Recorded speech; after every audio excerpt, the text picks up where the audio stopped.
provide. I mean, I look at Playaway, and Playaway is no longer just a service that deals with blind folks. No, it is a much broader appeal now, and I think that that's a kind of technology that is going to bring lots of new customers into the library. The whole thing of reference text messaging, you know that Alliance is doing a huge project, collaborative project right now on text messaging and teaching not just the academics and the community colleges, but we have high school librarians and we have public librarians who are really interested in this new way of reaching out to those folks under 30. I mean, if we want to reach a boomer, an old person like me, you just need to text message me and I'll get it. But if we really want to reach a whole new dynamic of folks in their 20s and 30s, we need to be able to text message. And that, connected to the library service and to reference service, I think is a really new and innovative way that we can reach out to the community and say that libraries truly are on the cutting edge of technology and really meeting the needs of a very broad community, not just those folks who know and love us and will come in and borrow a book once a week all their life. No, reference text messaging services, I think, are really going to reach a whole new dynamic, which will add a very broad appeal to us. In these articles, I've been really talking as well about what is good leadership in these times. As library workers, how can we lead our communities really effectively? So I talk about good library leaders who can articulate the library's vision again and again and yet again. Because often I think we say it once or twice, we talk about the mission and the vision and the values of the library, and we think that the message is done. We often forget that we have to repeat and repeat and repeat exactly what are the goals and missions of our library. Public, community, special, academic. We need to be able to push that message out again and again and again because people need to hear exactly what our goal is. And I think as good library leaders, we really need to focus on action and teamwork. We can plan and plan and plan, and truly that's what we do extremely well.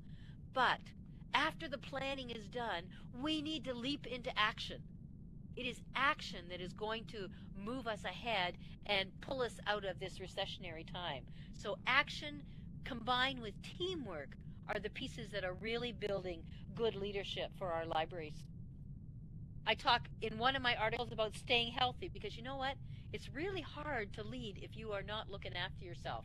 It may sound small, it may sound trite, but if you are going to be a good library leader, you really need to take care of yourself.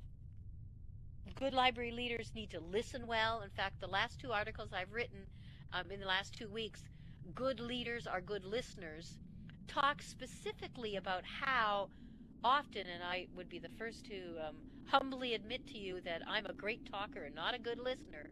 So really working on our listening skills. So we listen to our coworkers, we listen to our boards, and we particularly listen to our customers and to our partners becomes really fundamental to being a good library leader.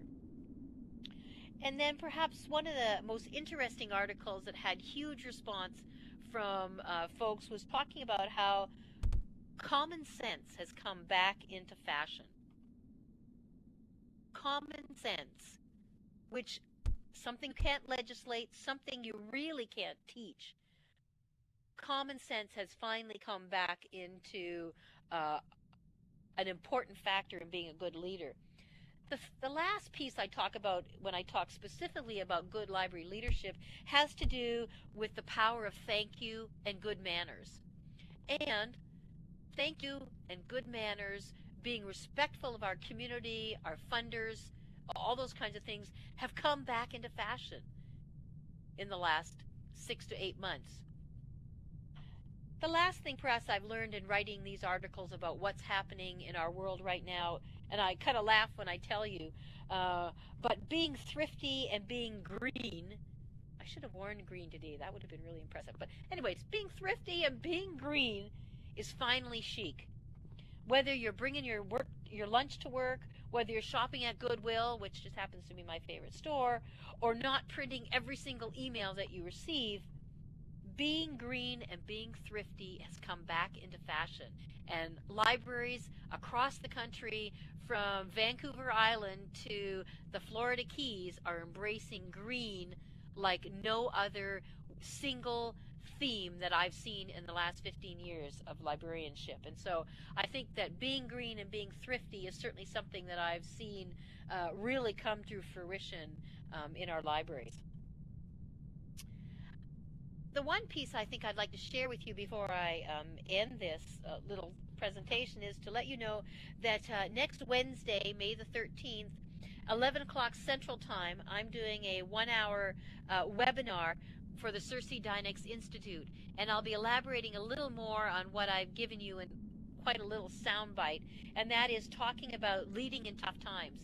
And so if you happen to be near a computer next Wednesday, 11 o'clock Central Time, do feel free to beam in and hear the complete presentation talking about how librarians are truly making a difference and leading in tough times. That's a lot to pack into 15 minutes, but if you are interested in some note cards about these 13 on a positive note pieces, at the back, at the exit, Librarian Honor writer has all 13 note cards, and she'll be glad to give them to you. So if you, as you leave, would like to ask Honor, she will be glad to give you all 13 note cards. You just have to touch them, and if you would like to be on the mailing list to get them for on an ongoing basis, please feel free to simply email me.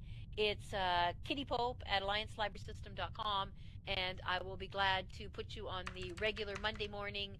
I usually roll into work about 6 o'clock Central Time and send it out so that it's on your desktop when you come to work on Monday morning. It's all about looking at what's positive, understanding what's happening, and making a difference, whether it's in Second Life, which you folks are doing so very, very well, and also in your daily life and with your family. Having said that, I truly thank you for giving this opportunity.